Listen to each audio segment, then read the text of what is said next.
سے پہلے نماز جنازہ کے دو فرض ہیں. کتنے فرض ہیں؟ دو فرض ہیں. نمبر 1 قیام کرنا، ٹھیک ہے جی. نمبر 2 4 تکبیریں. نمبر 2 4 تکبیریں. اور اسی طرح نماز جنازہ کے لیے کچھ شرائط، نماز جنازہ کے لیے کیا ہے؟ کچھ شرائط ہے. تو یعنی نماز جنازہ کے لیے وہی شرائط ہے جو عام نمازوں کے لیے شرطیں ہوتی، جو عام نمازوں کے لیے شرطیں. مثال کے طور پر طہارت کا ہونا، یعنی جو بندہ نماز جنازہ پڑھائے گا اس کا طاہر ہونا، پاک ہونا ضروری ہے. نمبر 1 کپڑوں کا پاک ہونا، اس کے کپڑے پاک ہونے چاہیے، اس کا بدن پاک ہونا چاہیے، وہ جگہ پاک ہونی چاہیے جہاں پر وہ نماز جنازہ پڑھے گا یا پڑھائے گا، ٹھیک ہے جی. اور اسی طرح جو ہے اعضاء کا چھپا ہوا ہونا، اعضاء یعنی وہ بدن کے وہ حصے جن کو چھپانا ضروری ہے نماز کے اندر، ٹھیک ہے، یا عام حالتوں میں تو ان اعضاء کو چھپانا کیا ہے؟ ضروری ہے. اور اسی طرح جو ہے اپنا سینہ قبلے کی طرف ہونا چاہیے. کہاں کی طرف؟ قبلے کی طرف. قبلے کی طرف یعنی رخ قبلے کی طرف ہونا چاہیے. اور اسی طرح نیت کا ہونا شرط ہے، یعنی نماز جنازے کے لیے نیت بھی کرنی ہے. اب نیت کسے کہتے ہیں؟ نیت کے لیے کوئی الفاظ مخصوص نہیں ہے. نیت کہتے ہیں دل کے ارادے کو. نیت کسے کہتے ہیں بیٹا؟ دل کے ارادے کو.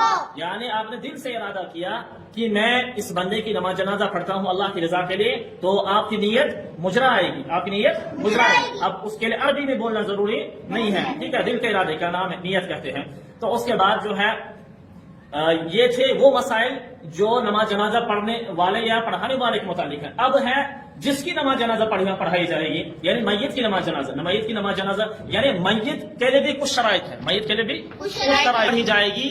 جو زندہ ہو پھر اس کی وفات ہوئی ہو، تو اس سے پتہ چلتا ہے اگر کوئی بچہ مرا ہوا پیدا ہوا ہو، ٹھیک ہے، تو پھر اس کی نماز جنازہ پڑھنے کی اجازت نہیں ہے، ٹھیک ہے جی. اس کے لیے نماز جنازہ پڑھنا ضروری نہیں ہے.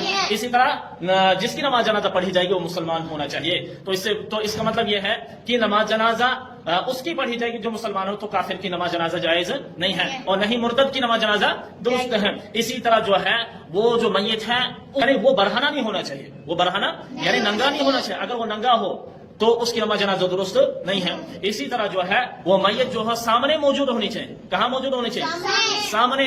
گویا کہ اگر میت پیٹھ پیچھے ہو تو اس کی نماز جنازہ درست نہیں ہے. اسی طرح وہ میت جو ہے غائب نہیں ہونی چاہیے. میت یعنی کسی اور ملک میں ہو، ٹھیک ہے جی. نماز جنازہ آپ یہاں پڑھا رہے ہو اور میت کہاں ہو؟ کہیں اور ہو، تو ایسا نہیں ہے، تو اس کی نماز جنازہ درست نہیں، بلکہ میت بھی موجود ہونی چاہیے، ٹھیک ہے جی، وہیں پر. اور اسی طرح جو ہے میت جو ہے یعنی میت کا زمین پر ہونا بھی شرط ہے.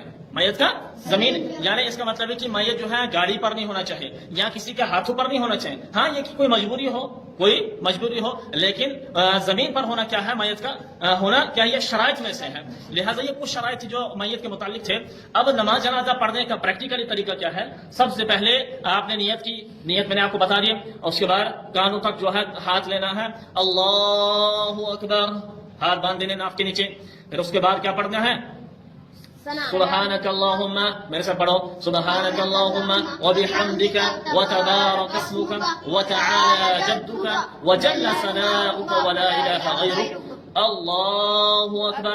دوسری تکبیر ہوئی. اس کے بعد درود شریف، اللہم صلی علی سیدنا محمد وعلی آل سیدنا محمد کما صلیت وسلمت وبارکت ورحمت وترحمت علی ابراہیم وعلی ابراہیم انک حمید مجید. کون سی تکبیر ہے؟ تیسری. اللہ اکبر.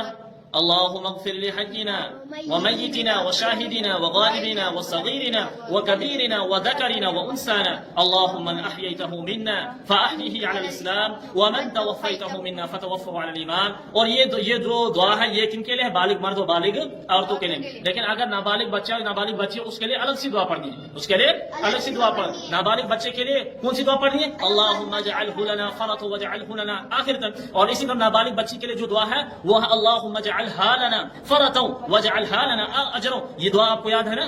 یہ آخر تک پڑھنی ہے. جب یہ دعا پڑھ لیں گے اس کے بعد کیا کرنا ہے؟ اللہ اکبر. چوتھی تکبیر، السلام علیکم ورحمۃ اللہ، السلام علیکم ورحمۃ اللہ. یہ ہے نماز جنازہ پڑھنے کا پریکٹیکلی طریقہ جو میں نے آپ کو دکھایا تھا.